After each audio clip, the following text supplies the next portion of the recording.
You're nothing but a charity case scholarship girl pretending you belong with people better than you. I don't want any trouble with you. Just move aside and let me through. You embarrassed me in front of everyone, so now we're gonna teach you some respect. I'm warning you once. Back away and make sure nobody puts their hands on me. Look around, Aaliyah. 4 of us, 1 of you, and nobody here is stupid enough to help you. Grayson stepped closer as 3 students sealed every path around her. One grabbed Aaliyah's backpack, another seized her wrist, and the third shoved her shoulder. Aaliyah didn't swing or scream.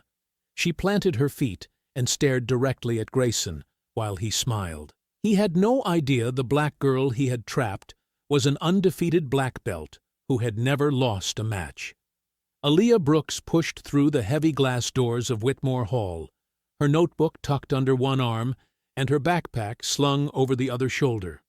The late afternoon sun cast long shadows across the campus quad, and a cool breeze carried the scent of fallen leaves from the oak trees lining the walkways.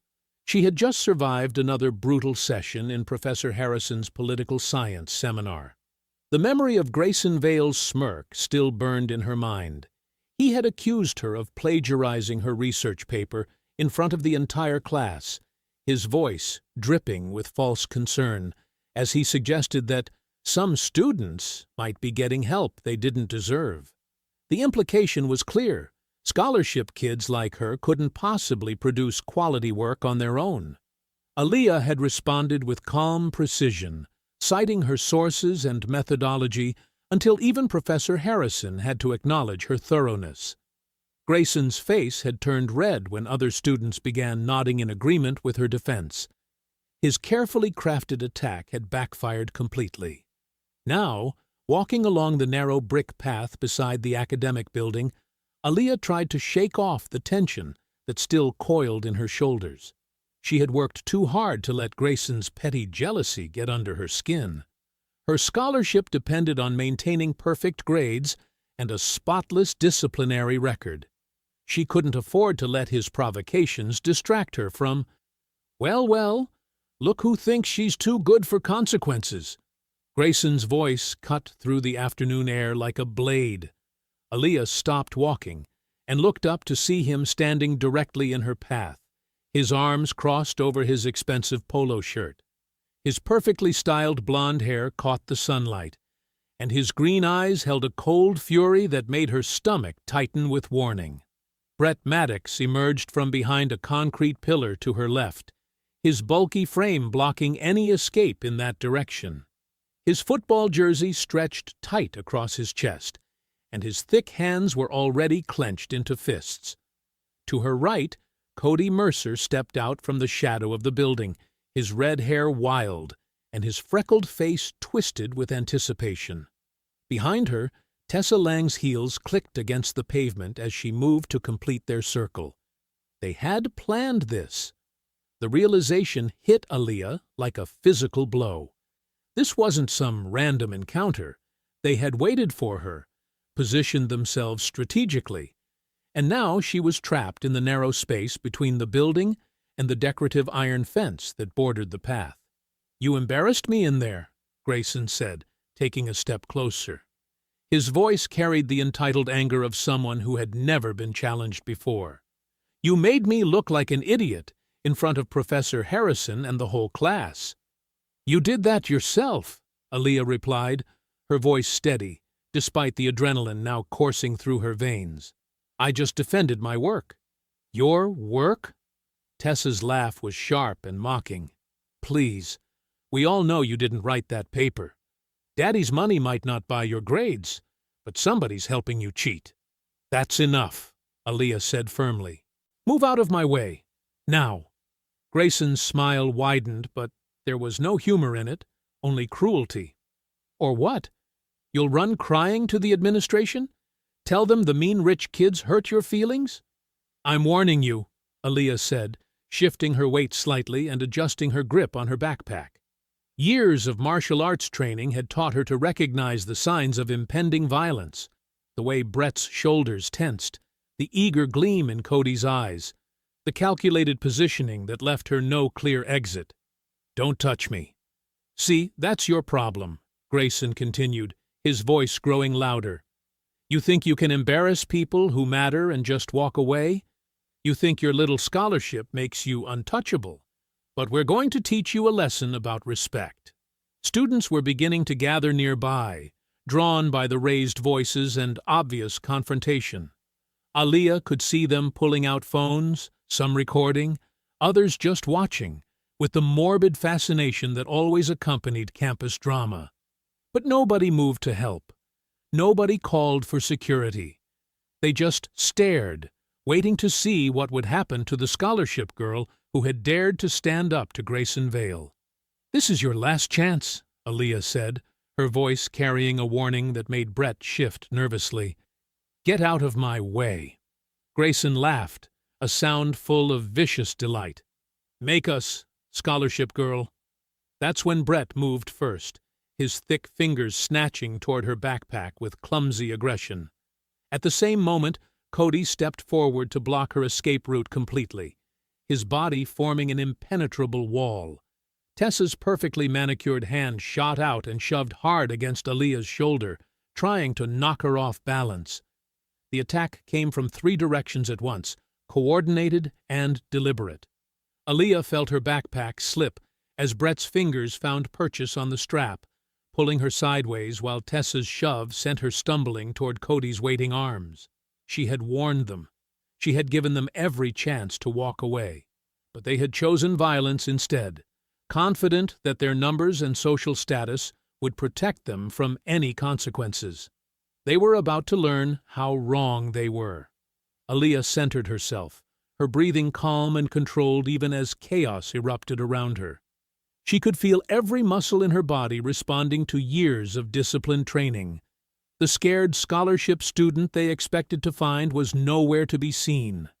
In her place stood a nationally competitive martial artist who had never lost a match. Cody's hand clamped down around her wrist with brutal force while Brett lunged forward, reaching for her other arm with the confident aggression of someone who had never faced real resistance. The moment Cody's fingers locked around her wrist, Aaliyah moved with fluid precision that years of training had burned into muscle memory.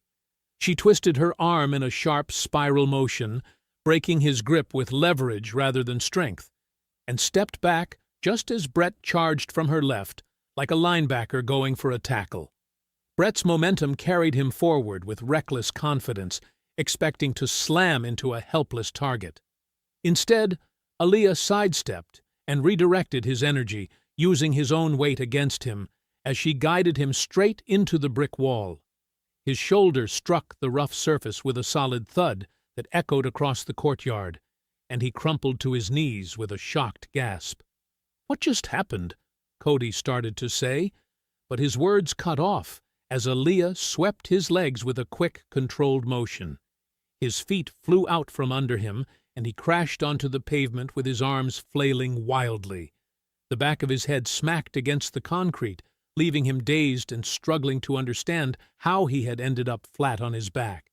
Tessa screamed in frustration and swung her designer purse at Aaliyah's head with vicious intent.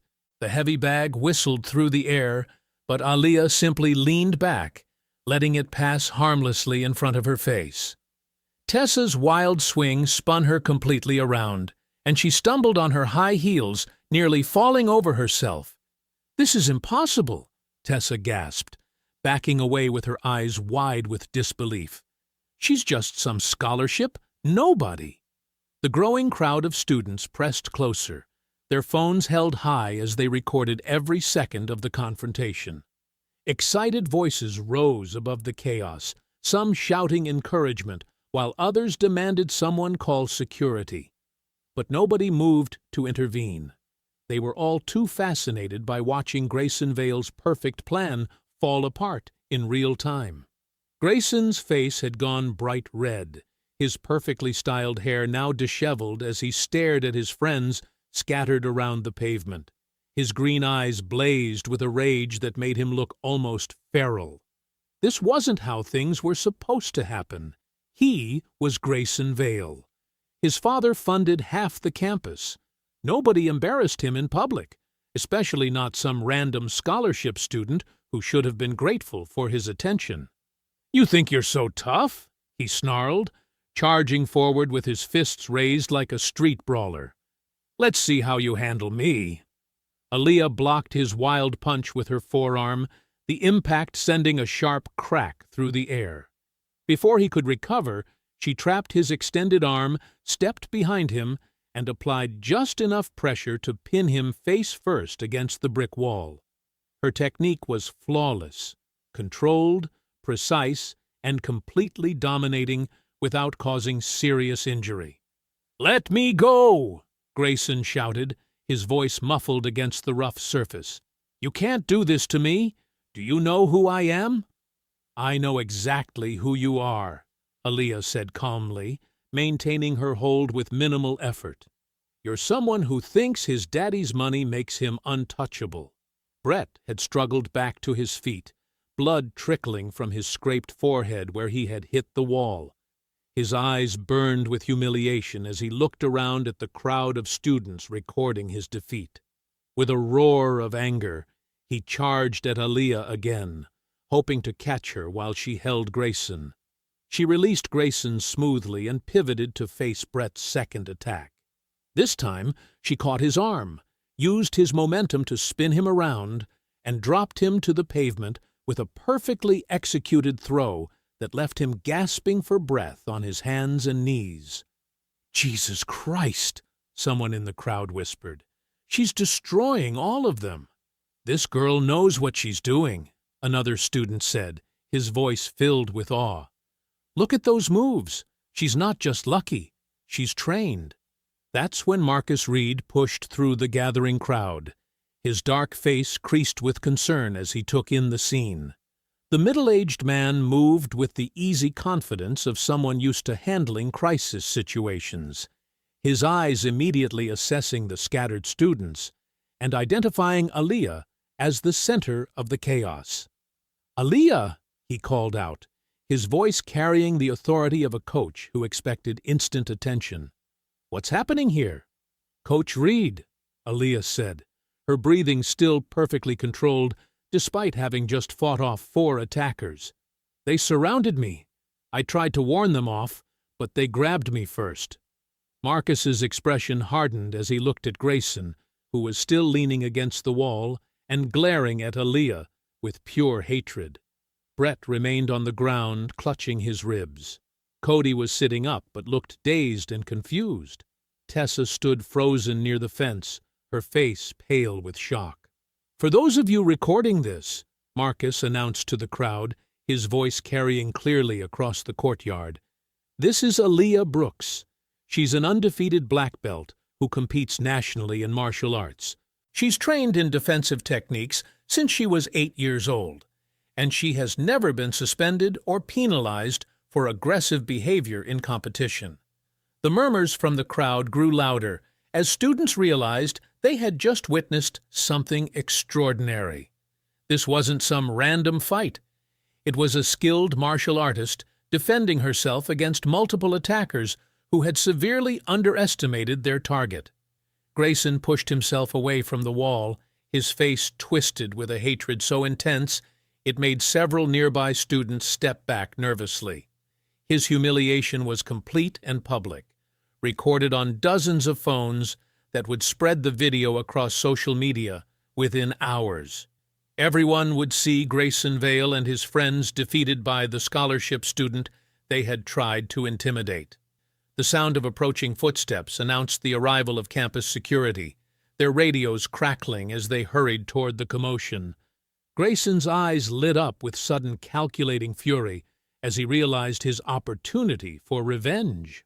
"Officers!" he shouted, pointing an accusing finger at Aaliyah, while his voice carried the injured tone of someone seeking justice.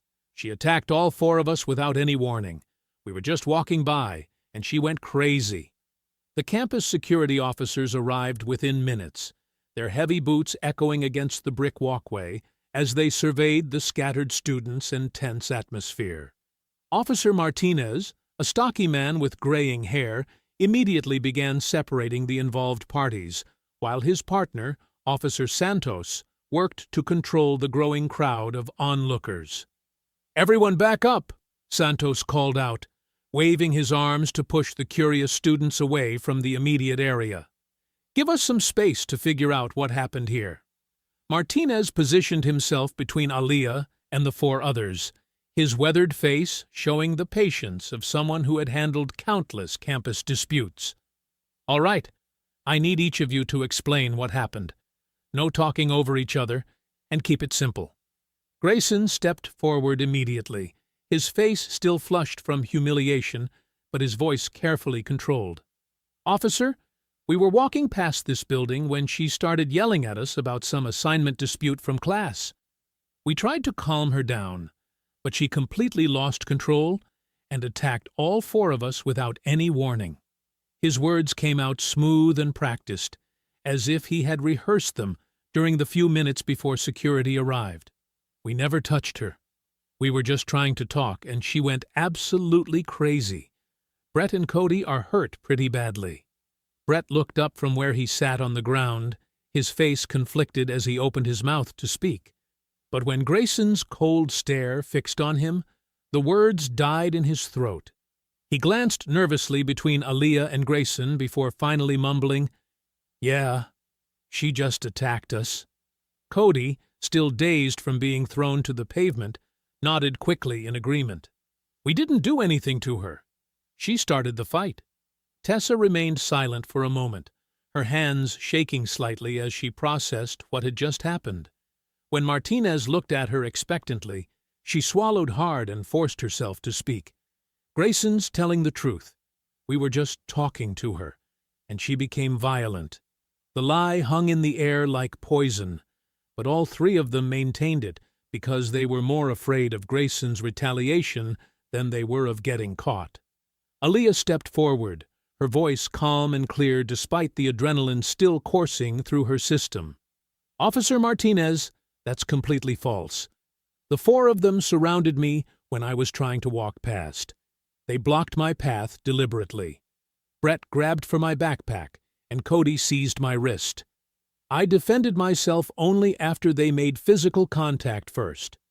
She gestured toward the brick wall where the confrontation had taken place. "I asked them multiple times to let me pass. I warned them I was trained in martial arts. They chose to escalate it to physical contact, and I responded with exactly the minimum force necessary to protect myself." Marcus moved closer to the security officers, his expression serious and professional. "Officers, I'm Marcus Reed. I work here on campus, and I've been Aaliyah's martial arts coach for 3 years. She competes nationally and has never received a single misconduct penalty in competition." He looked directly at Martinez while speaking. "Her training emphasizes restraint above everything else. Aaliyah has been taught to de-escalate situations, use minimal force, and avoid unnecessary injury to opponents. What you see here is someone who defended herself responsibly against multiple attackers." Officer Santos wrote notes as Marcus spoke, clearly taking the coach's testimony seriously. The presence of a university employee vouching for Aaliyah's character carried significant weight in his assessment of the situation. Just as Martinez prepared to ask more questions, rapid footsteps approached from the direction of the library. Nia Coleman came running toward the group, her long braids bouncing as she moved, and her phone clutched tightly in her hand. "Aaliyah!" Nia called out breathlessly as she reached the security perimeter. "I got your message from Jessica. Are you okay? What happened?" Officer Santos raised his hand to stop her approach. "Ma'am, we're conducting an investigation here. Please step back." "Wait," Nia said urgently, holding up her phone. "I recorded part of what happened. I was coming out of the library when I saw the crowd gathering, so I started filming." Every head turned toward her as the implications sank in. Video evidence could settle the dispute immediately, proving who was telling the truth about how the confrontation had started. Grayson's face went pale as Nia approached Martinez with her phone extended. "I started recording when I saw someone being aggressive. Look at this. The security officer took her phone and pressed play, squinting at the small screen as the video began. The footage was shaky, but clear enough to show the final moments of the confrontation. Grayson charging at Aaliyah while she held her defensive position, followed by her controlled response that left him against the wall. "This shows her defending herself," Martinez said slowly, replaying the video. "The male student is clearly the aggressor in this footage." But Grayson's expression quickly shifted from panic to calculated relief as he realized something crucial. "Officer, that video doesn't show how it started. It only shows me trying to defend my friends after she had already attacked them." His voice gained confidence as he pressed his advantage. "Of course it looks like I'm the aggressor. You're seeing me react to her violence, not seeing her initial attack on Brett and Cody. The video proves nothing about who started this." Tessa nodded quickly, seizing on Grayson's logic. "Exactly. By the time anyone started recording, she had already hurt Brett and Cody. Grayson was just trying to protect us." Martinez frowned as he looked at the video again, realizing that Grayson had identified a critical weakness in the evidence. The recording clearly showed defensive action from Aaliyah, but it did not capture the initial moments that had triggered the entire confrontation. Officer Santos approached his partner, speaking in a low voice. "We need to report this to student conduct immediately. This is beyond campus security's authority now." Martinez nodded grimly and addressed all 5 students. "I'm going to need all of you to report to the student conduct office right now. They'll handle the formal investigation and determine what disciplinary action is appropriate." As the group prepared to move toward the administrative building, Grayson moved close enough to Aaliyah that only she could hear his whispered words. "You're the one getting expelled," he said softly, his voice filled with cold satisfaction. "My father donated millions to this university, and your little scholarship won't protect you from what's coming." The walk to the administration building felt like a funeral march. Campus security escorted the group along the tree-lined pathway, their radios crackling with updates every few steps. Students stopped to stare as the procession passed, whispering behind cupped hands and pointing at the visible scratches on Brett's arms and the redness around Grayson's wrists. Aaliyah kept her eyes forward. She could feel the weight of every stare, every whispered comment. This was exactly what she had feared most, becoming the center of campus drama that could destroy everything she had worked for. The administration building's glass doors reflected their approach like a mirror. Inside, fluorescent lights buzzed overhead, casting harsh shadows across polished floors and beige walls lined with motivational posters about academic excellence and campus community. A receptionist with gray hair and wire-rimmed glasses looked up from her computer as they entered. Security called ahead. "Please have the students wait in separate rooms while we prepare for interviews." Officer Martinez nodded. "We'll need the conduct administrator immediately. This involves potential assault charges." Within minutes, a middle-aged woman in a navy blazer appeared from a side office. Her nameplate read, "Dr. Patricia Hendricks, Assistant Director of Student Conduct." She surveyed the group with practiced efficiency, her gaze lingering on the visible marks on Brett and Grayson. "I'll speak with each student individually," Dr. Hendricks announced. "Let's start with the injured parties first." Aaliyah's stomach dropped. The phrasing made it clear who the administrator already considered the victim and who she considered the threat. Grayson went first, disappearing into Dr. Hendricks' office for nearly 30 minutes. When he emerged, his expression was calm and satisfied. Brett followed, glancing nervously at Aaliyah, before vanishing behind the same door. Cody and Tessa were interviewed quickly, their stories apparently straightforward enough to require minimal time. Then Dr. Hendricks called Aaliyah's name. The office was cramped and windowless, dominated by a metal desk covered in manila folders.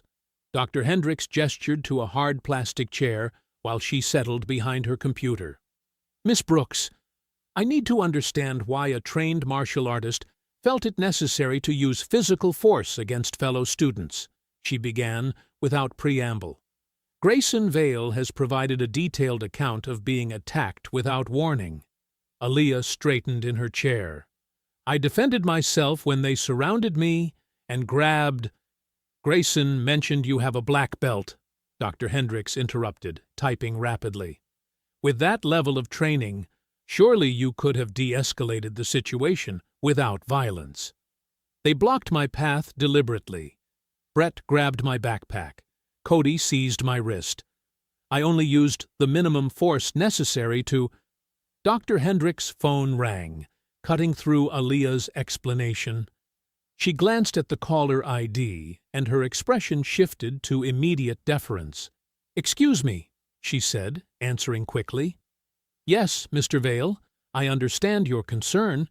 Your son has provided his statement, and we're taking this matter very seriously." Aaliyah's blood ran cold as she realized who was calling. "Absolutely," Dr. Hendricks continued, her voice becoming more formal. "A full investigation with appropriate disciplinary action. Yes, sir, the safety of our students is our highest priority." The call lasted 5 more minutes, with Dr. Hendricks mostly listening and making reassuring noises. When she finally hung up, her attitude toward Aaliyah had hardened noticeably. "That was Victor Vale, Grayson's father and one of our most generous alumni," she explained. "He's understandably upset that his son was injured by another student. Dr. Hendricks, if you would just listen to what actually happened. I have Mr. Vale's account, along with corroborating statements from 3 witnesses," Dr. Hendricks replied curtly. "What I need to understand is why you felt justified in using martial arts training against students who posed no real threat to someone with your abilities." The questions continued for another 20 minutes, each one framing Aaliyah as the aggressor who had escalated a minor disagreement into violence. By the time the interview ended, Aaliyah felt like she was drowning in assumptions and accusations. Outside in the hallway, Nia waited anxiously. She grabbed Aaliyah's arm as soon as she emerged. "They're only showing part of what happened," Nia whispered urgently. "Someone posted a video online, but it's been edited. It starts right when you defend yourself, not when they surrounded you." Aaliyah's phone buzzed with notifications. Students were already sharing the clip, arguing in comments about whether she had overreacted or defended herself appropriately. The edited footage made her look like she had attacked unprovoked. "I saved my original recording," Nia said firmly. "The full version that shows them blocking your path first. Nobody's going to alter my file." Before Aaliyah could respond, Marcus appeared at the building entrance. His expression was grim as he approached them. "I heard what happened," he said quietly. "Aaliyah, you need to request the security footage from the camera above the brick building entrance immediately. Don't let them claim it's unavailable or corrupted." Dr. Hendricks emerged from her office carrying a folder. "Miss Brooks, based on the preliminary investigation, we're placing you under temporary disciplinary review, pending a full hearing. You are not to contact Grayson Vale, Brett Maddox, Cody Mercer, or Tessa Lang while this matter is being resolved." That evening, the campus study room felt like a war room. Aaliyah sat across from Marcus and Nia at the long wooden table, her notebook open and pen ready. The fluorescent lights hummed overhead as students passed by in the hallway, their voices distant and muffled. "We need everything documented before they try to twist it more," Marcus said firmly. "Memory gets fuzzy. Details change. We write down exactly what happened right now." Aaliyah nodded and began writing. 3:15 p.m., walking past the brick academic building, Grayson blocked the narrow walkway with Brett, Cody, and Tessa. "He said they were going to teach you a lesson," Nia added, pulling out her phone. "I'm backing up this recording to 3 different cloud accounts right now.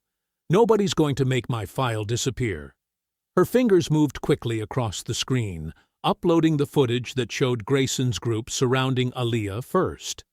The original video was clear about who initiated the confrontation. Marcus opened his laptop and began typing. "I'm pulling your entire competition history, Aaliyah. Every tournament result, every disciplinary report, 5 years of perfect conduct records." "Will that matter?" Aaliyah asked, still writing in her notebook. "Dr. Hendricks acted like my training made me automatically guilty." "It proves you've been competing under strict rules for years, without a single violation," Marcus replied. "Martial arts tournaments have zero tolerance for excessive force or poor sportsmanship. Your record shows restraint, not aggression." Nia looked up from her phone. "The edited video online has over 200 shares already. People are arguing about it, but they're only seeing half the story." Aaliyah finished her timeline and slid the notebook toward Marcus. "Every detail I can remember, from when Grayson first blocked my path to when security arrived." Marcus read through her account carefully. "This is good. Clear sequence of events, no emotional language, just facts." He saved his own files and closed the laptop. "Now we request that security footage officially, in writing." Aaliyah pulled out a fresh sheet of paper and began drafting the formal request. The camera above the brick building entrance had to have captured everything. Her pen moved steadily as she wrote the exact location, date, and time frame. "There," she said, signing the bottom. "I'll submit this first thing tomorrow morning." The study room door opened suddenly, making all three of them look up, but it was just another student entering the library area, and they returned to their work. "They're going to keep pressuring witnesses," Marcus warned. "Students who saw what really happened might get scared when they realize how much money and influence is behind this." Nia shook her head defiantly. "Let them try. I recorded everything I saw, and I'm not changing my story for anyone." Footsteps echoed in the hallway outside, growing louder. Multiple sets of footsteps, moving deliberately rather than casually. Aaliyah tensed as the sound stopped directly outside their study room. Through the glass window in the door, Grayson's face appeared. Brett, Cody, and Tessa stood behind him in the hallway. They stayed several steps back from the entrance, technically not entering the room, but their presence was unmistakably threatening. Marcus immediately grabbed his phone and began recording. "No contact violation," he muttered, capturing Grayson's face clearly through the glass. Grayson smiled coldly and spoke loudly enough for his voice to carry through the door. "Nobody's going to believe a scholarship student over 4 respected students and a major donor family. You can write all the reports you want, Brooks. You're still going to lose your scholarship and get expelled." Brett shifted uncomfortably behind him, his face pale and uncertain. Cody crossed his arms and tried to look threatening, but his earlier humiliation still showed in his posture. Tessa stood with perfect composure, as if this intimidation was beneath her dignity. "Brett," Grayson continued without turning around, "tell her again what happened this afternoon, the same way you told Dr. Hendricks." Brett's mouth opened, then closed. His eyes darted between Grayson and the study room window. We already gave our statements." "Say it again," Grayson ordered, his voice sharper. "She attacked us without warning. Right, Brett?" The silence stretched for long seconds. Brett's hands trembled slightly as he stared at the floor instead of meeting anyone's gaze. Aaliyah stood calmly and walked to the door. She looked directly at Grayson through the glass, her voice steady and clear. "Every threat you make creates another record against you," she said. "Keep talking."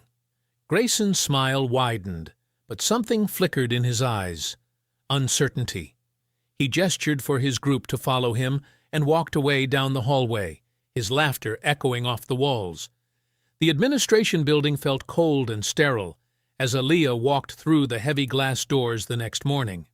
Marcus stayed close beside her, carrying a thick folder of documentation they had prepared the night before. "Remember," he said quietly as they approached the reception desk, "answer only what they ask. Don't volunteer extra information. The receptionist directed them to a waiting area with uncomfortable plastic chairs. Other students sat scattered around the room, some looking nervous, others defiant. Aaliyah recognized a few faces from the crowd that had gathered yesterday during the confrontation. Aaliyah Brooks? A woman in a navy suit appeared in the doorway. "I'm Dr. Patricia Hendricks, Assistant Dean of Student Affairs. Please come with me." The interview room was small and windowless, with a conference table and recording equipment. Dr. Hendricks sat across from Aaliyah while a second administrator operated the recording device.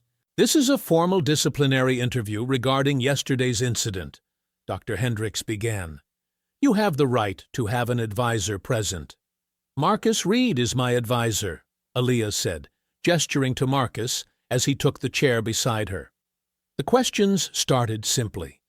Name, student ID number, class schedule. Then Dr. Hendricks leaned forward. "Tell me what happened yesterday afternoon near the Brick Academic Building." Aaliyah spoke clearly and methodically.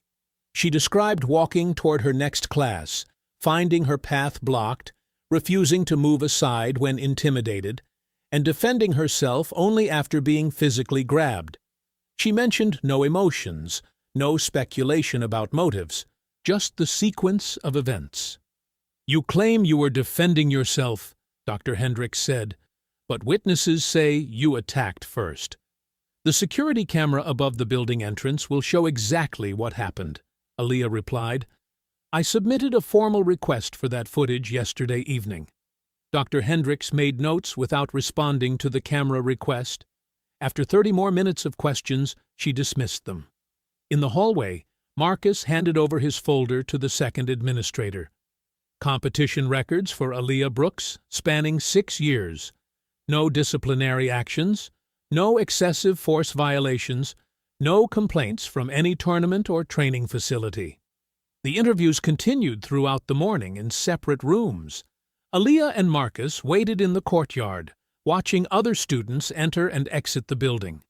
Cody emerged first, walking with the same arrogant swagger he had shown yesterday. He didn't glance in their direction as he crossed toward the dining hall. Tessa came out 20 minutes later, her expression perfectly composed. She moved with the confidence of someone who believed her story was unshakable.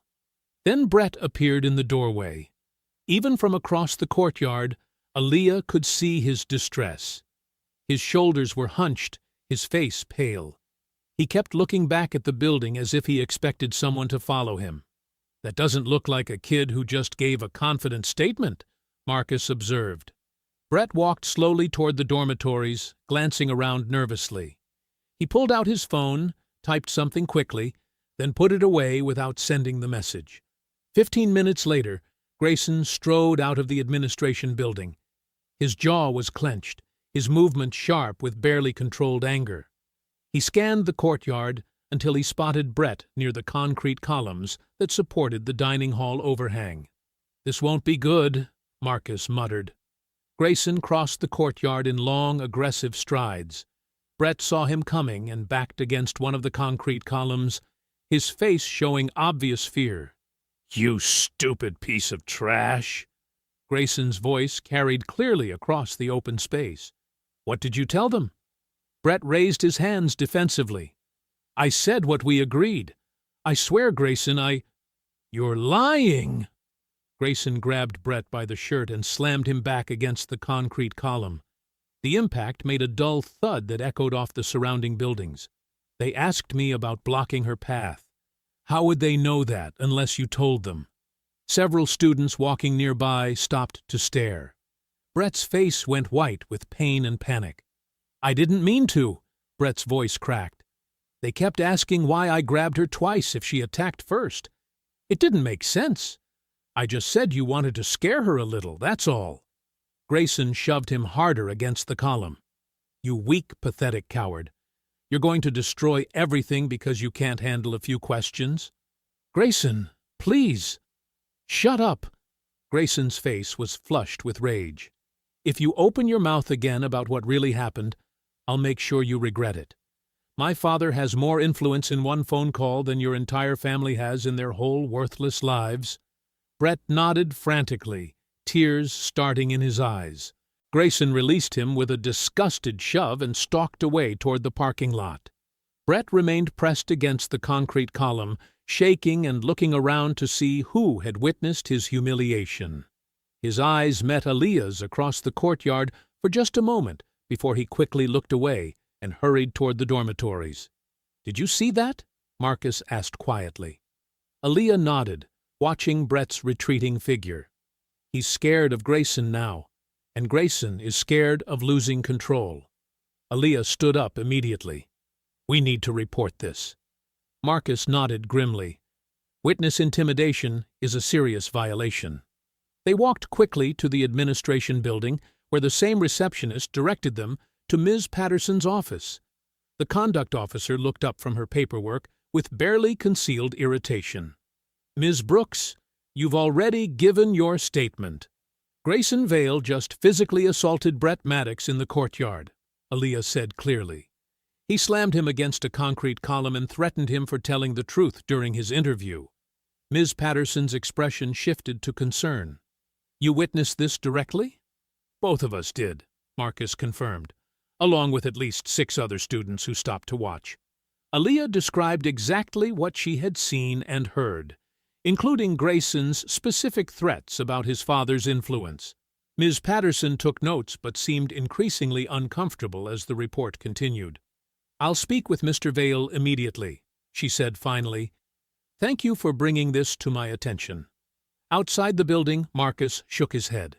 "She didn't seem surprised enough." "She's probably dealing with pressure from above," Aaliyah replied.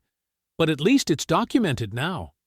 They returned to the courtyard, where the afternoon interviews were supposed to continue. But something was wrong. The building remained unusually quiet, with few students entering or leaving. Nia appeared around 3 o'clock, her face tight with anger. "We've got a problem." She led them to a bench near the library steps, away from other students. "Remember Sarah Martinez? She was standing right by the brick building when everything happened yesterday.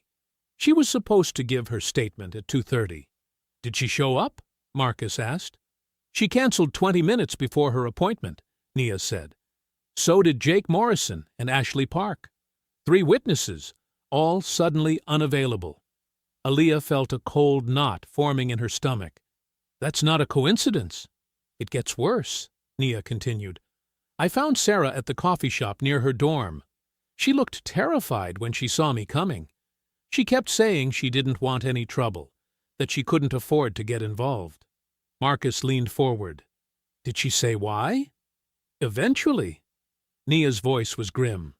"Grayson cornered her after lunch, told her she'd better think carefully before she ruined her future over someone like Aaliyah. Said her work-study position in the admissions office could disappear if she made the wrong choice. Reminded her that her recommendation letters for graduate school come from professors who respect influential families. He threatened her job and her future," Aaliyah said quietly. "That's not all," Nia said. "Sarah heard him having similar conversations with other witnesses. He's systematically intimidating everyone who saw what really happened." Marcus stood up abruptly, his hands clenched into fists. "This is deliberate witness tampering. We need to document everything," Aaliyah said, forcing herself to remain calm. "Every name, every threat, every detail Sarah can remember." "I already started." Nia pulled out her phone. "Sarah gave me a list of who she saw talking to Grayson. Jake Morrison, Ashley Park, David Kim, Jessica Torres. All of them were scheduled for interviews today." Marcus paced in front of the bench. "This is exactly how privileged students get away with things. They don't just lie about what happened. They make sure nobody else can tell the truth." "But they made a mistake," Aaliyah pointed out. "Sarah talked to you. She's scared, but she's not completely silenced." "Yet," Nia said darkly. "Give Grayson time.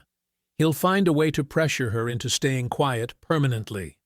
They spent the next hour documenting everything Sarah had told Nia, including specific quotes from Grayson's threats and the names of other students he had approached. Marcus insisted on precise times and locations for each incident. "This pattern of intimidation is going to be crucial," he explained. It proves Grayson knows his original story won't hold up under scrutiny. As evening approached, Aaliyah returned to her dorm room feeling exhausted. The day had revealed just how far Grayson was willing to go to protect himself. His father's influence might shield him from immediate consequences, but his desperation was creating new evidence of his guilt. She was reviewing her notes when she noticed the white paper that had been slipped under her door. No envelope, no signature, just a single page of university disciplinary policy with one section highlighted in bright yellow. The highlighted text read, "Students with specialized training in combat sports, martial arts, or other fighting disciplines bear heightened responsibility for avoiding physical confrontations and may be subject to enhanced penalties for any use of force deemed excessive given their advanced capabilities." The message was clear. Even if she proved Grayson had initiated the confrontation, they could still claim her martial arts training made her response excessive. Instead of panic, Aaliyah felt cold determination. She photographed the paper from multiple angles, then sealed it carefully in an envelope. This anonymous threat would join the growing pile of evidence showing exactly how desperate Grayson and his supporters had become. Marcus's office smelled like coffee and old books. Papers covered every surface. File cabinets lined the walls. Aaliyah sat across from his desk, while Nia paced near the window. "Show me what you found," Marcus said. Aaliyah handed him the anonymous document. The highlighted section glowed under his desk lamp. Marcus read it twice, his jaw tightening with each word. "This is targeted intimidation," he said. "Someone wants you to know they're building a case against your martial arts background." "Can they actually use that against me?" Aaliyah asked. "They'll try." Marcus set the paper down carefully. "But this feels desperate, like they know their original story is falling apart." He turned to his computer and began typing. "I've been thinking about something all night. Grayson's behavior toward you wasn't random. The systematic harassment, the public humiliation, the way he cornered you with witnesses. It felt practiced." "What do you mean?" Nia stopped pacing. "I mean, I think he's done this before." Marcus clicked through several screens. "As a university employee, I have access to internal conduct records. Nothing confidential, just basic logs of complaints and outcomes." The search results filled his screen. Marcus scrolled down, his eyes scanning dates and case numbers. Then he stopped. "Here," he said. "Grayson Vale, mentioned in a complaint from 2 years ago. Case closed before formal hearing." Aaliyah leaned forward. "What was the complaint about?" Marcus clicked on the file. His face went pale as he read. A scholarship student named Maria Santos reported that Grayson and 3 friends cornered her outside the library. They mocked her accent, told her she didn't belong at Hartwell, and when she tried to leave, they blocked her path while other students watched. "That sounds exactly like what he did to me," Aaliyah said. "It gets worse." Marcus scrolled down. Maria says they followed her for weeks afterward, made comments in class, spread rumors about her grades. When she finally complained, she was told the incident was, he said, she said, without clear evidence of misconduct. Nia sat down hard in the chair beside Aaliyah. "What happened to her?" "Case withdrawn. Maria requested to drop the complaint 3 weeks after filing it." Marcus's voice was grim. "But look at who signed off on closing the file." He pointed to a name at the bottom of the screen. Dr. Patricia Weston, Associate Dean of Student Conduct, the same administrator currently handling Aaliyah's disciplinary case. "She buried it," Aaliyah said. "Let me check something else." Marcus opened another search window. This time he looked for any mention of Victor Vale in university correspondence. The results were extensive. "Grayson's father has been very involved with campus affairs," Marcus said. "Major donor, sits on the development board, regular communication with administration, Look at these dates." He pulled up an email from Victor Vale to Dr. Weston, sent just 2 days after Maria's complaint was withdrawn. The subject line read, "Gratitude for reasonable resolution." "They've done this before," Nia said. "Multiple times." Marcus kept searching. Another case appeared from 18 months ago. Jennifer Liu, also a scholarship student, reported harassment and intimidation from Grayson and his friends. Same pattern, same outcome. Case withdrawn after Victor Vale contacted the university. Then another case from last year. David Reyes, work-study student, reported being publicly humiliated and threatened by Grayson after accidentally bumping into him at a campus event. Same administrator, same wealthy father intervening, same mysterious withdrawal of complaints. 3 cases, Marcus said, 3 different students, same behavior from Grayson, same protection from his father, same administrator making it disappear. Aaliyah stared at the screen. Dr. Weston has been covering for him for years. "And now she's handling your case," Nia added. No wonder she seemed ready to believe Grayson's story from the beginning. Marcus began printing the complaint logs. The old printer whirred and clicked as pages emerged. "This changes everything. Your case isn't just about what happened beside the brick building. It's about exposing a pattern of abuse that's been protected by institutional corruption." "What do we do with this?" Aaliyah asked. Marcus gathered the printed pages and handed them to her. "We document everything. We connect every dot. And we make sure that if the university tries to bury your case too, this pattern becomes impossible to explain away." Aaliyah walked across campus toward the brick academic building, her backpack slung over her shoulder and her head held high. Students she passed looked at her differently now. Some whispered, others stared. Word had spread about the confrontation, the investigation, the accusations flying in both directions. She wouldn't hide. Marcus had offered to walk with her, but Aaliyah refused. She needed to show everyone, including herself, that Grayson's threats wouldn't drive her away from her classes or her life at Hartwell. The investigation could continue. The hearing could come. But she would not disappear. As she approached the familiar walkway beside the brick building, she saw them. Grayson stood 20 feet from the entrance, flanked by Cody and Tessa. They positioned themselves carefully, staying just beyond the 50-foot distance required by the no-contact order. Close enough to be seen. Close enough to send a message. Far enough away to claim they weren't violating anything. Grayson's left cheek still showed a faint bruise from where he'd hit the brick wall. His expensive jacket was perfectly pressed, his posture confident. But something in his eyes looked different. Desperate.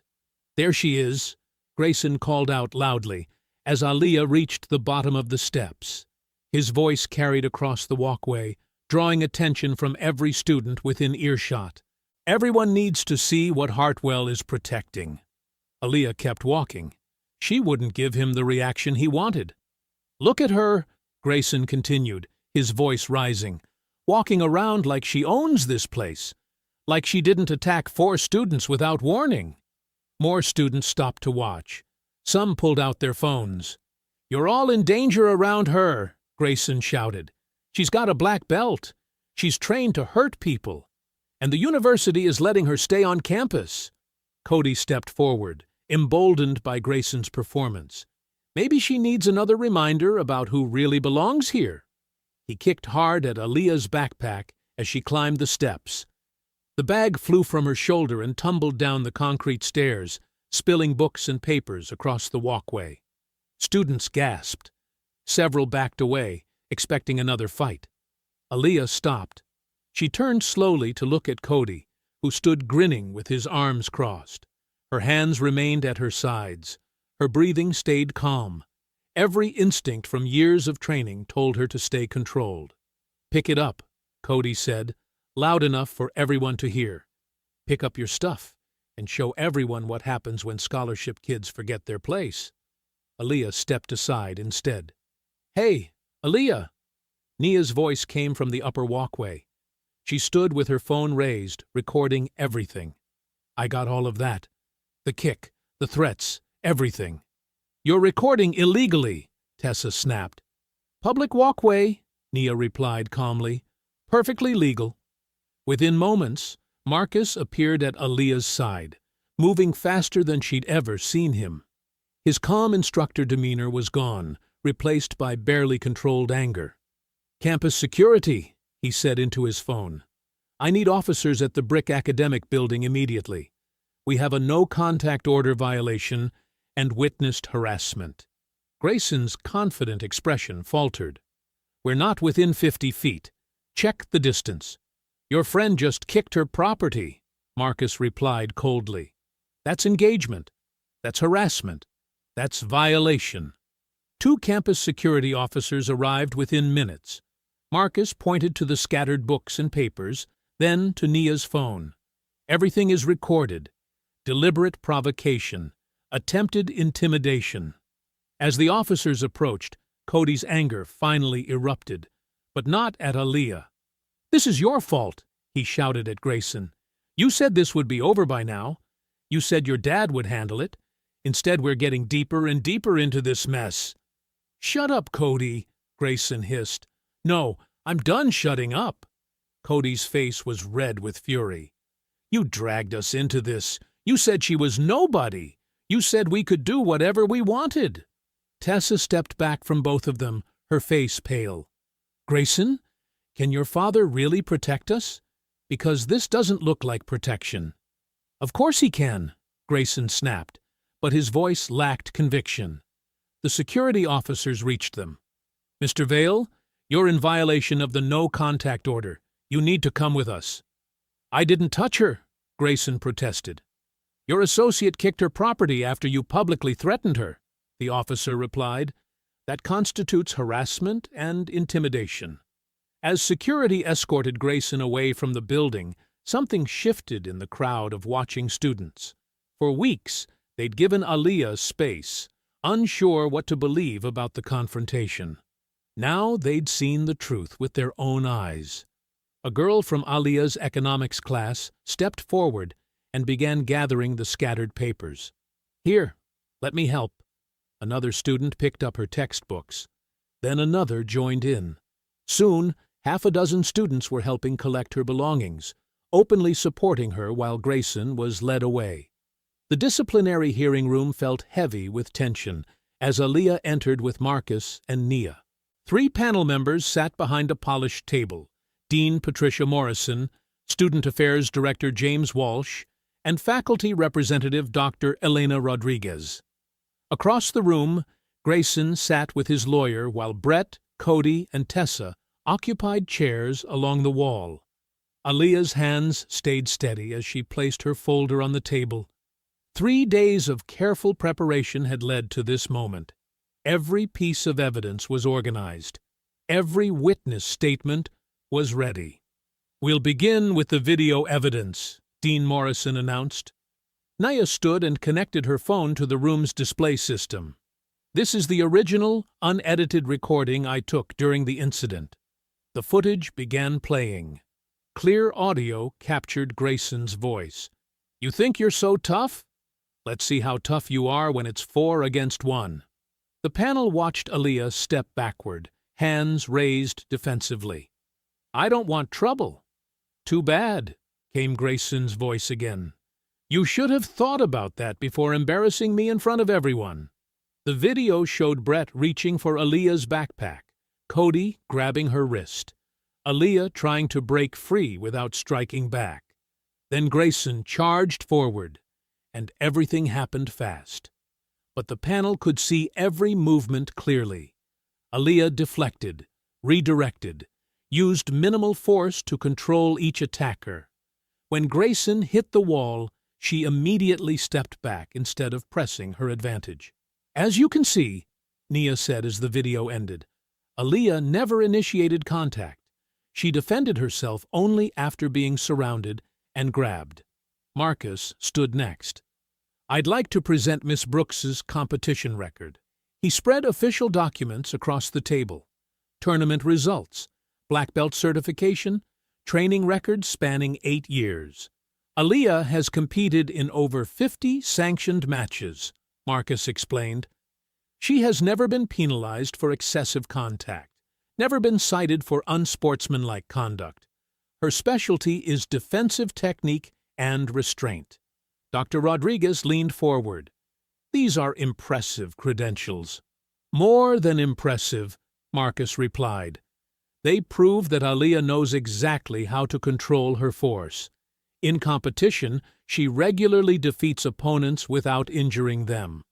What you saw in that video was her training in action. Minimal force, maximum control. Dean Morrison nodded. Thank you, Mr. Reed. Now we'll hear from the other involved parties. Brett shifted uncomfortably in his chair. His face was pale, and his hands shook slightly. Mr. Maddox, Director Walsh said, please tell us your version of events.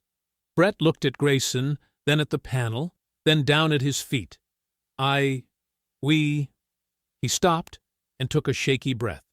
Take your time, Dean Morrison said gently. We planned it, Brett said suddenly, his voice barely above a whisper. The room went completely silent. Excuse me? Director Walsh asked. Brett raised his head, tears in his eyes. We planned the whole thing. Grayson was angry because she challenged him in Professor Harrison's class. He said she needed to learn her place. Grayson's lawyer leaned over to whisper something, but Brett kept talking. He told us to surround her after class, make her scared, show her what happens when scholarship kids don't show proper respect. Brett's voice grew stronger. I didn't want to do it, but Grayson said his father would protect us no matter what happened. That's a lie, Grayson exploded, jumping to his feet. You're a coward, Brett, a pathetic coward who can't handle pressure. Mr. Vale, sit down, Dean Morrison ordered. He's lying to save himself, Grayson shouted, pointing at Brett. Everything he's saying is complete garbage. My father will destroy him for this. Security, please escort Mr. Vale out of the room, Director Walsh said calmly. 2 officers entered and approached Grayson, who was still shouting. This is rigged. That girl attacked us, and now you're letting them twist everything around. As security led him away, his voice echoed down the hallway. My father owns half this university. You can't do this to me. The room fell quiet again. Outside in the corridor, excited whispers began spreading among waiting students. Brett confessed. He admitted they planned it. Grayson completely lost it. Back inside, Brett continued his testimony with more confidence. Grayson said she was just a scholarship student, nobody important. He said we could do whatever we wanted, and there wouldn't be consequences. Dr. Rodriguez made careful notes. And what was your role in the confrontation? I grabbed for her backpack first, Brett admitted. Grayson told me to take it and dump everything out, humiliate her in front of everyone watching. When Brett finished, Cody and Tessa were called forward. Both refused to make eye contact with Grayson's empty chair. Their statements were brief and reluctant, but neither contradicted Brett's confession. The panel members exchanged glances. Dean Morrison looked ready to begin deliberation. Then the door opened. Victor Vale entered with 2 lawyers and a thick folder of documents. His expensive suit and commanding presence immediately changed the room's atmosphere. I apologize for the delay, he said smoothly, but new legal considerations have emerged that require immediate attention. He placed papers in front of each panel member. My son may have acted foolishly, but Miss Brooks's response was entirely disproportionate and legally problematic. Marcus tensed. What are you talking about? Miss Brooks is a certified black belt, Victor continued, his voice calm and professional. Her martial arts training makes her hands and feet legally considered weapons.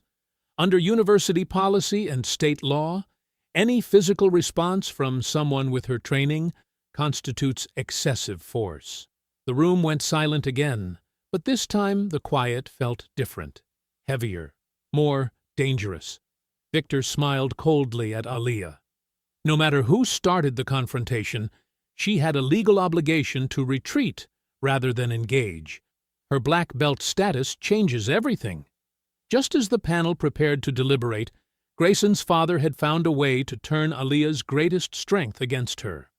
The panel members studied Victor Vale's documents with growing concern. The legal papers spread across their table like a trap that had just been sprung. "This changes the legal framework entirely," said Administrator Patterson, the same man who had quietly buried previous complaints against Grayson. His thin face showed satisfaction as he read through Victor's argument. Miss Brooks possessed specialized combat training that fundamentally altered her obligations during the confrontation. Dean Morrison frowned. "What exactly are you suggesting?" "The law is clear," Patterson continued, adjusting his glasses. "When someone holds advanced martial arts certification, their hands and feet are legally classified as weapons. Miss Brooks had a duty to retreat or absorb the attack rather than engage physically." Marcus shot to his feet. "That's ridiculous." 4 people surrounded her. They blocked every possible exit. "The legal standard doesn't account for circumstances," Patterson replied coldly. "It accounts for capability. Miss Brooks had the training to neutralize the threat without causing injury. Instead, she chose to fight back aggressively." "She defended herself," Nia protested from the gallery. "They grabbed her first." "Miss Coleman, please remain quiet," Director Walsh warned. Patterson opened another document. "According to these competition records, Miss Brooks has won multiple tournaments through defensive techniques. She clearly possessed the skill to control the situation without violence." Aaliyah remained silent, but her hands clenched into fists under the table. The room felt like it was spinning around her. "Doctor?" Rodriguez looked uncomfortable. "Are you suggesting that trained martial artists should allow themselves to be attacked?" "I'm suggesting they follow the law," Patterson said firmly. "Miss Brooks's black belt certification comes with legal responsibilities. She violated those responsibilities the moment she chose violence over restraint." Victor Vale nodded approvingly.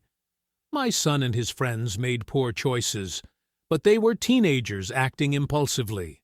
Miss Brooks is a trained fighter who escalated a verbal disagreement into physical assault." "They surrounded her," Marcus repeated, his voice rising. "She couldn't retreat because they wouldn't let her." "The video evidence suggests otherwise," Patterson said smoothly. "Miss Brooks could have called for help. She could have submitted to avoid conflict. Instead, she chose to demonstrate her fighting skills on untrained students." The panel members exchanged troubled glances. The legal argument was clearly affecting their judgment. "Based on these new considerations," Patterson continued, "I recommend immediate suspension, pending a full investigation. Miss Brooks's access to classes and scholarship funding should be frozen until we can determine whether criminal charges are appropriate." "Criminal charges?" Aaliyah finally spoke, her voice barely controlled. "Assault with a deadly weapon," Patterson replied without emotion. "Your training makes this a felony case." The room erupted in angry whispers from students packed in the gallery. Several people shouted protests before security restored order. Director Walsh called for a brief recess. The panel huddled together, reviewing Victor's documents and Patterson's recommendations. When they returned, Dean Morrison delivered the verdict with obvious reluctance. Given the serious legal questions raised, this panel accepts Administrator Patterson's recommendation for temporary suspension. Miss Brooks's enrollment and scholarship access are frozen pending final review. The words hit Aaliyah like physical blows. Everything she had worked for was disappearing. "The hearing will resume once we've completed our investigation," Morrison continued. "Until then, Miss Brooks is barred from attending classes or accessing campus facilities." Outside the hearing room, Grayson waited with a satisfied smile. As Aaliyah walked past, he whispered just loud enough for her to hear. "Told you my father would handle this. Enjoy your last night on campus, scholarship girl." Students who had gathered to support Aaliyah looked shocked and angry. Some called out encouragement, but their voices sounded hollow now. As Aaliyah reached the exit, Brett appeared beside her. His face was pale, but determined. "Wait," he said quietly, pulling out a folded paper. "I wrote everything down. The truth about what Grayson planned. How he threatened us to keep quiet. Everything." He pressed the signed statement into the investigator's hands. "I'm done protecting him." Evening shadows stretched across campus as Aaliyah stepped outside. Her entire future felt suspended, hanging by threads that Grayson's father was systematically cutting. Marcus's phone buzzed with an urgent message. He read it quickly, then grabbed Aaliyah's arm. "The security footage," he said. "They finally preserved it for review." The secure review room felt sterile and cold as morning sunlight filtered through narrow windows. Aaliyah sat between Marcus and Nia at a long table, facing a wall-mounted monitor where her entire future would soon be decided. Lead investigator Dr. Janet Hoffman adjusted her glasses and opened a thick file folder. "The security system automatically preserves footage for 30 days, Dr. Hoffman explained. "We've recovered the complete recording from 2:15 to 2:47 p.m. on the day in question." Across the table, Administrator Patterson looked confident. "I trust this will confirm Miss Brooks initiated the violence." "Let's see what actually happened," Marcus said quietly. The screen flickered to life, showing the brick walkway from an elevated angle. Students moved normally across the frame, backpacks slung over shoulders, conversations flowing naturally. The timestamp read 2:21 p.m. Then Grayson appeared, walking purposefully toward the camera. He stopped near the narrow section of walkway and pulled out his phone. Within seconds, Brett, Cody, and Tessa approached from different directions. "They're coordinating positions," Nia whispered. On screen, Grayson pointed down the walkway and made spreading gestures with his hands. Brett moved to the left side. Tessa took the right. Cody positioned himself directly behind Grayson. All 4 students then stood casually, pretending to check their phones while blocking the entire walkway. "This is clearly planned," Dr. Hoffman noted, making written observations. At 2:23 p.m., Aaliyah entered the frame. She walked normally until she saw the 4 students blocking her path. She stopped, obviously confused.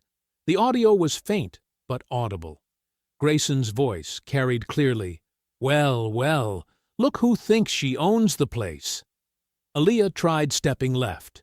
Brett immediately moved to block her. She stepped right. Tessa shifted to cut off that path, too. Aaliyah backed up slightly, but Cody had already moved behind her. "She's trapped," Marcus said, his jaw tightening. "You need to learn your place, scholarship girl," Grayson's voice continued from the speakers. "Time somebody taught you a lesson about embarrassing your betters." On screen, Aaliyah remained perfectly still. "I just want to get to class. Please move." "Make us move," Cody taunted, stepping closer. The footage showed Aaliyah attempting to walk around them again. Each time, one of the 4 students blocked her path. Her body language remained defensive, hands visible, posture non-threatening. "Note how she never assumes an aggressive stance," Marcus pointed out. "That's textbook de-escalation technique." Then Grayson moved closer, his face inches from Aaliyah's. "You think you're special because you won some cheap tournament? Your scholarship daddy isn't here to protect you now." Brett suddenly lunged forward and grabbed Aaliyah's backpack, yanking hard enough to jerk her sideways. Tessa immediately shoved her from the right, trying to knock her off balance. Cody seized her left wrist, attempting to twist her arm. Only then did Aaliyah react. The defensive movements were swift and precise. She broke Brett's grip on her backpack, redirected Tessa's momentum to send her stumbling, and escaped Cody's hold without striking him unnecessarily. When Cody swung wildly, she ducked and used his own force to take him down gently. "Look at her control," Dr. Hoffman observed. "She stops the moment each attacker is neutralized." Brett hit the ground and stayed down, clearly choosing not to continue. Aaliyah immediately backed away from him. Tessa scrambled to her feet, but froze when she saw her friends defeated.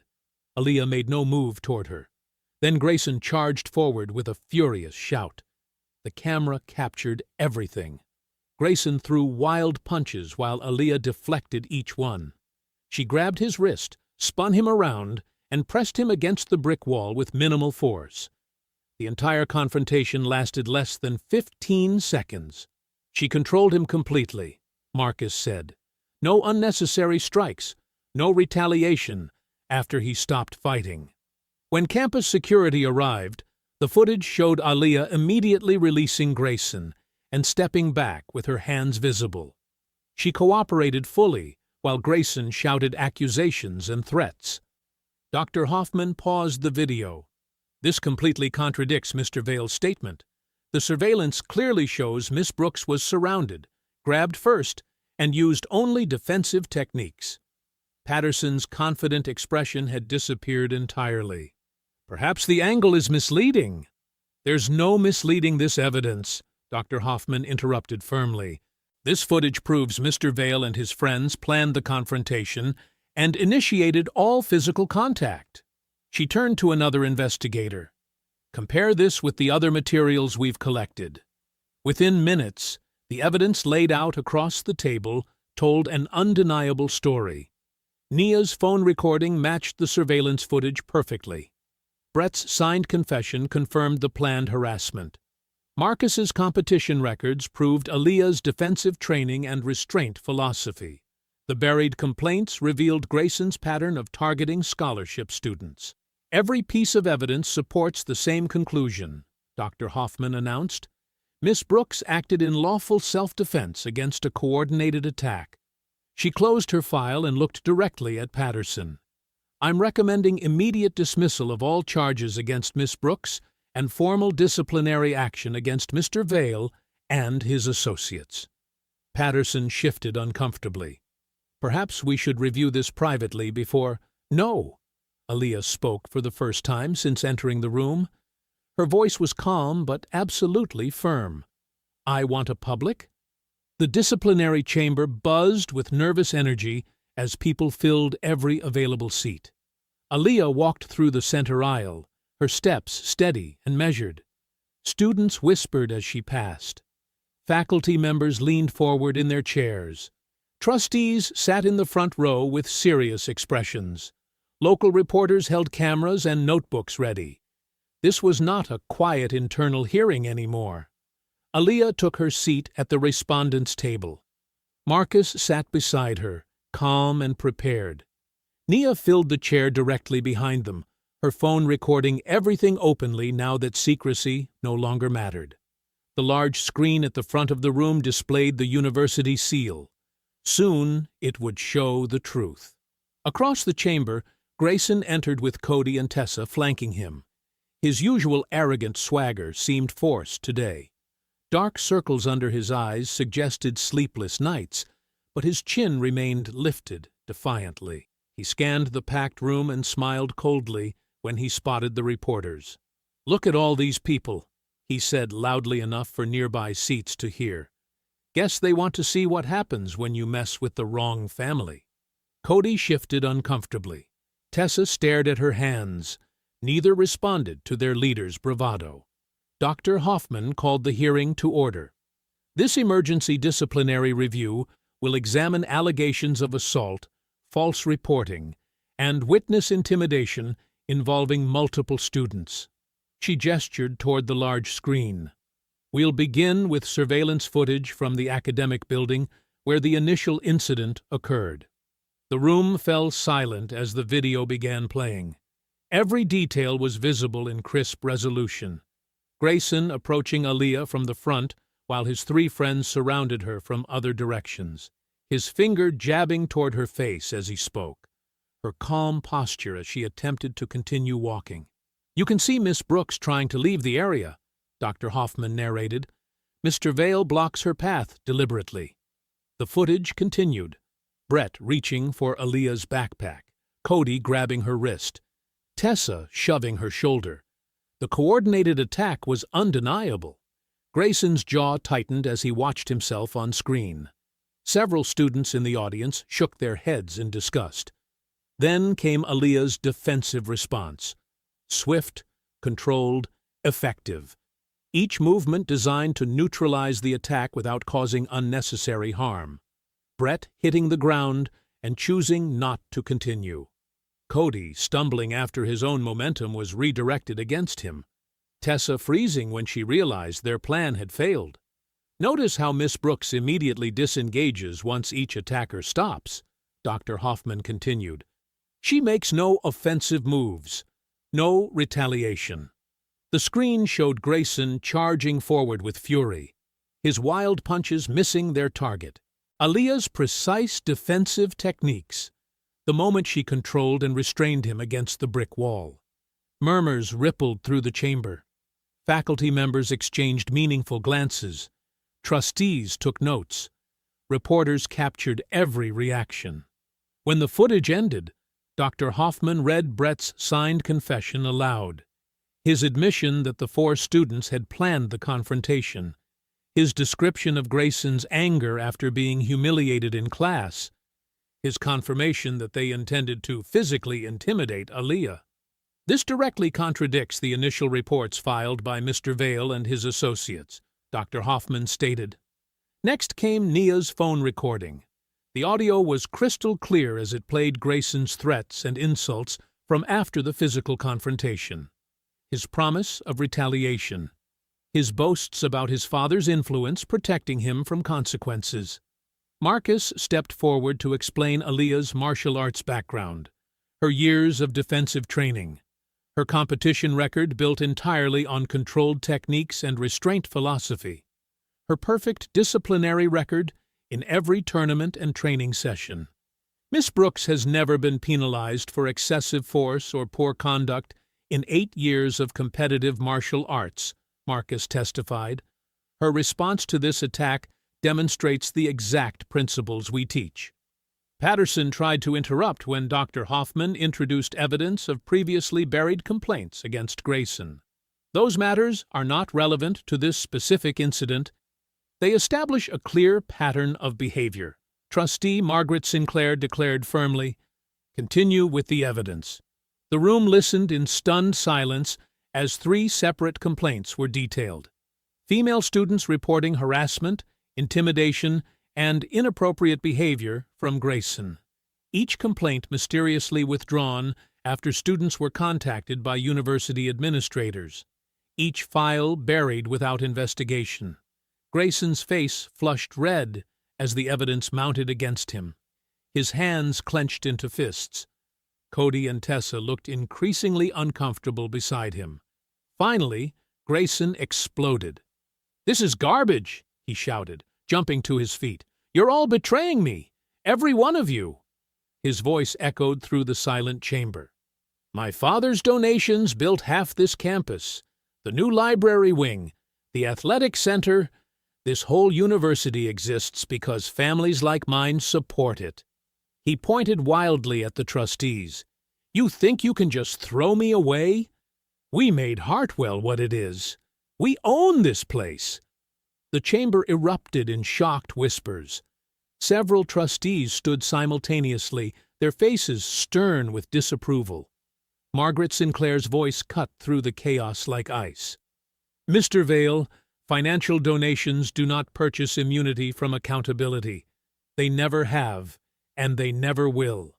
She gestured to security officers standing near the doors. "Remove Administrator Patterson from this hearing immediately. His conduct in suppressing previous complaints requires separate investigation." Patterson's face went white as officers approached his seat. Trustee Margaret Sinclair banged her gavel firmly, restoring order to the chamber. The security officers escorted Patterson from his seat while he protested loudly about procedural violations and due process. "This hearing will continue under proper oversight," Sinclair announced. "We will examine the complete evidence without interference." Dr. Hoffman resumed presenting the investigation's findings. The trustees listened intently as each piece of misconduct was laid out systematically. The evidence establishes that Mr. Vale and his associates deliberately planned their confrontation with Miss Brooks, Dr. Hoffman stated. They waited until she was isolated in a narrow walkway.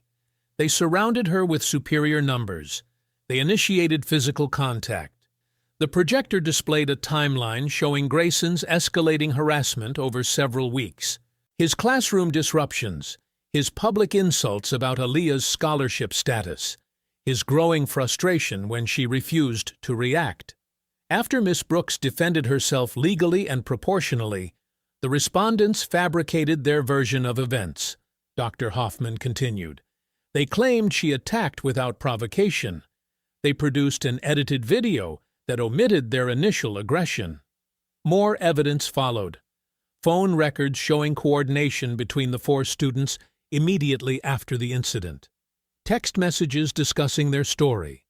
Screenshots of the deliberately edited video being shared across social media platforms. The misconduct continued with systematic witness intimidation, Dr. Hoffman explained. Students who witnessed the actual confrontation were approached and pressured to remain silent. Some received direct threats about academic consequences. Brett shifted uncomfortably in his chair as Dr. Hoffman detailed his role. Despite his cooperation, his participation in the original ambush remained clear. When Dr. Hoffman asked Cody to explain his actions after the hearing began, his composure finally cracked.